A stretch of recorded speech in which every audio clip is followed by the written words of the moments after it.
Top quality और consistent performance के लिए सिर्फ सिल्वर पंप नाम याद रखना।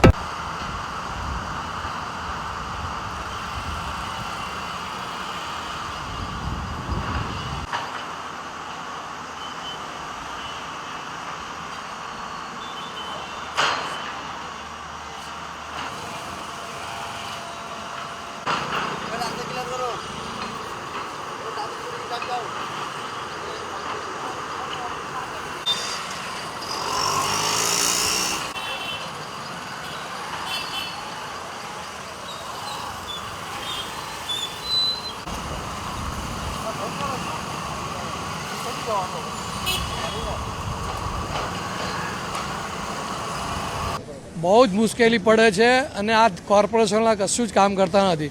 કોર્પોરેટરો કશું જ કામ નથી કરતા, એમના જ કામ કરે છે.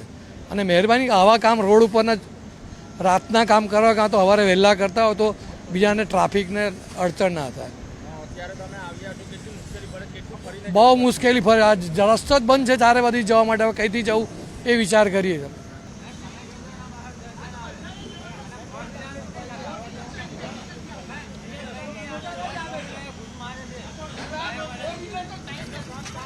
કમિશનર ખોટી હેરાનગતિ કરે નોર્મલ પબ્લિકને. રસ્તો ખુલ્લો છે, જવા દો. સ્કૂટર જાય એવું છે, ખોટી હેરાનગતિ કરે છે. રિક્ષા આવે એવું છે જ નહીં.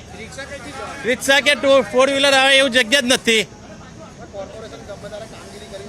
આખો રોડ જ બંધ કરી દીધો. ત્યાં જવો તો આખું ફરીને જવાનું, કઈથી જવાનું? અથવા રોડ જ આગળથી બંધ કરી દો.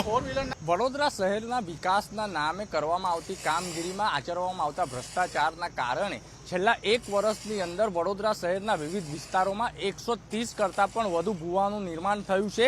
અને આ ભૂવાનો સમારકામ પાછળ 50 કરોડનો ખર્ચો કરવામાં આવ્યો હતો. ત્યારે સૌથી મહત્વની બાબત એ છે કે અકોટાથી મુજમોડા તરફ જતો જે રસ્તો છે તેની ઉપર વારંવાર ભૂવા પડવાનો સિલસિલો યથાવત છે. આ જે રોડ છે તેની ઉપર અત્યાર સુધીમાં 25 ભૂવા પડી ગયા હતા. અને જ્યારે ચોમાસાની વિધિવત શરૂઆત થઈ ગઈ છે અને સિઝનનો પહેલો વરસાદ પડતાની સાથે જ અકોટા મુજમોડા ઉપર 26મો ભૂવાએ નિર્માણ થયું હતું. અને જેના કારણે આ મહાકાય ભૂવાના કારણે જે વાહન વ્યવહાર છે તે બંધ કરી દેવામાં આવ્યો હતો. અને આ રોડ બંધ કરી દેવાના કારણે આસપાસમાં દુકાનદારો જે છે, વેપારીઓ છે અને રાહદારીઓ જે છે તેમને મુશ્કેલીઓનો સામનો કરવો પડી રહ્યો છે. સૌથી મહત્વની બાબત એ છે કે વારંવાર આ રોડ ઉપર ભૂવા પડવાના કારણે અવારનવાર તેને બંધ કરી દેવામાં આવે છે અને કરોડો રૂપિયાના ખર્ચે તેની સમારકામ કરવામાં આવતું હોય છે. પરંતુ આ જે સિલસિલો છે ભૂવા પડવાનો તે રોકવાનું નામ નથી લેતો. ત્યારે 26મો ભૂવો જે મહાકાય છે તેને નિર્માણ લેતા હાલ તેનું સમારકામ કરવામાં આવી રહ્યું છે. સૌથી મહત્વની બાબત એ છે કે આ સમારકામ બાદ પણ અકોટા મુજમોડા રોડ છે તેની ઉપર અવારનવાર ભૂવા પડતા હોય છે. ત્યારે આગામી દિવસમાં જ્યારે ચોમાસું વિધિવત રીતના સક્રિય બનશે ત્યારે વધુ ભૂવા નહીં પડે તેની જવાબદારી કોની? ત્યારે આની પાછળ કરોડો રૂપિયાનો ખર્ચો જે કરવામાં આવ્યો છે તે પ્રજાના આકરા કરવેરાના પૈસાનો વેડફાટ કરવામાં આવ્યો છે.